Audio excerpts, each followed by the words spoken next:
A gente sempre ouviu falar sobre a relação entre o pai e o filho, certo? É um dos pilares da fé cristã. Mas, e se a nossa compreensão tradicional dessa relação escondesse uma contradição lógica lá no fundo? Vamos explorar juntos um argumento que desafia essa ideia de um filho pré-existente e propõe algo bem diferente. Beleza, então qual vai ser o nosso caminho? A gente começa com essa suposta contradição, depois mergulha no significado da palavra filho, dá uma olhada no que as profecias dizem, e no final, junta tudo para entender a tese central, a ideia do espírito que se torna filho. Então, vamos lá. Para começar, vamos direto a uma pergunta que meio que balança as estruturas do modelo tradicional da relação entre pai e filho. E tá aí o ponto central. O argumento já começa com uma provocação, né? Pensa bem, se duas entidades existem desde sempre, juntas, por que usar os termos pai e filho?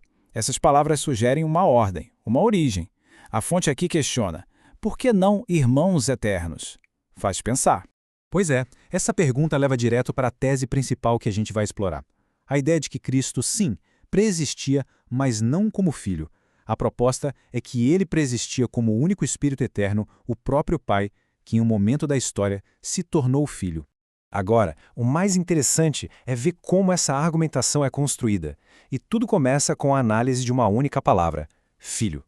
O que será que essa palavra realmente significa na sua essência?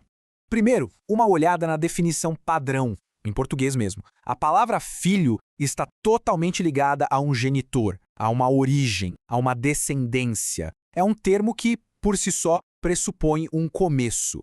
E isso não é coisa da tradução, não.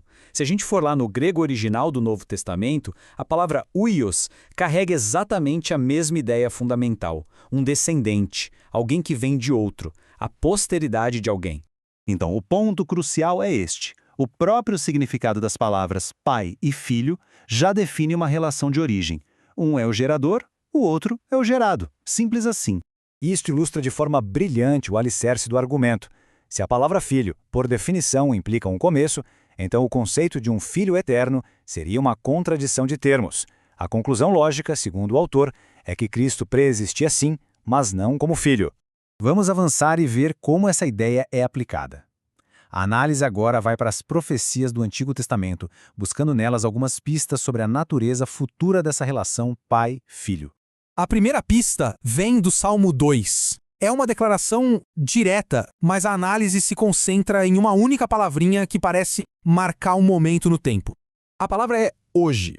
O argumento da fonte é que esse termo aponta para um evento específico, um dia definido em que a gestação aconteceu. Não um estado contínuo, eterno, mas um ponto de partida que é associado à concepção de Cristo no ventre de Maria. A próxima profecia vem de 2 Samuel. E dessa vez o foco não está em uma palavra, mas no tempo verbal usado na promessa. Eu serei por pai, e ele me será por filho. O uso do futuro é interpretado como uma indicação clara de que no momento da profecia, essa relação pai-filho ainda não era uma realidade. Era um evento futuro, algo que estava para acontecer. Isso nos leva direto ao Novo Testamento. Se a relação pai-filho teve um começo, como a linguagem usada para descrever a chegada de Cristo reflete isso? Aqui, o contraste fica muito claro. O texto de Lucas usa a palavra nascer, e o argumento questiona. Se o filho já existia como filho no céu, a palavra mais lógica não seria manifestar ou aparecer, em vez de nascer, que implica o início de uma existência? E essa observação linguística é reforçada pelo texto de Mateus, que também descreve o nascimento de Jesus Cristo. Novamente, a palavra escolhida pelos autores bíblicos, segundo a análise, aponta consistentemente para um começo, uma origem, e não para a simples aparição de um ser pré-existente. Então, como é que todas essas peças se encaixam? É aqui que o argumento revela o grande plano por trás dessa ideia.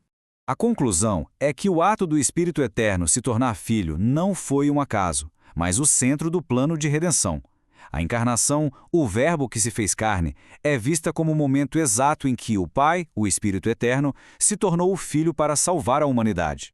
E aqui a ideia se torna fascinante. É um processo que inverte a nossa lógica humana. Nós nascemos filhos para um dia, talvez, nos tornarmos pais. Mas, segundo essa visão, a ordem divina foi o oposto. Deus, que desde sempre era pai, escolheu se tornar filho. Um ato de puro amor e sacrifício. Um ponto crucial aqui, segundo a fonte, é que isso não cria uma segunda divindade ou uma segunda pessoa divina separada. A distinção é de corpos, de manifestações.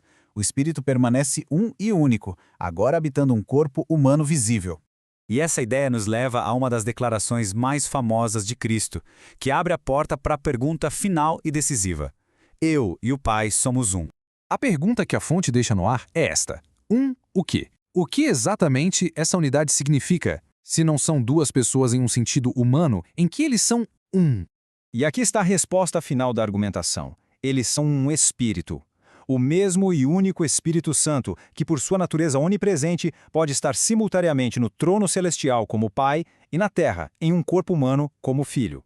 Uma estrutura teológica desafiadora que nos convida a repensar a própria natureza da divindade.